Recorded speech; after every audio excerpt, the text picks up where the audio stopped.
अस्सलाम वालेकुम दोस्तों, आपको एक बड़ी खबर से आगाह करते चले जाएंगे। पाकिस्तान में अगले 3 रोज़ जो कि पाकिस्तान के लिए बहुत अहम होने वाले हैं।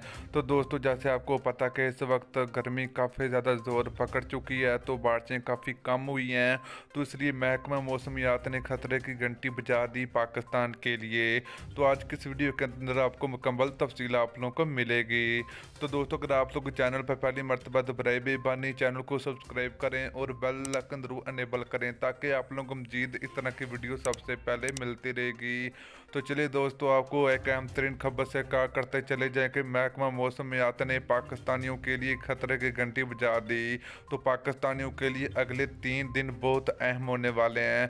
तो दोस्तों, 18 और 19 और 20 तारीख पाकिस्तानियों के लिए बहुत अहम होने वाले हैं। 18, 19 और 20 को मूसलाधार बारिश होने वाली है। तो दोस्तों, काफ़ी बारिश होगी और ईद वाले दिन भी मूसलाधार बारिश होने का इम्कान है। तो वीडियो अच्छी लगे तो वीडियो को लाइक और शेयर करें।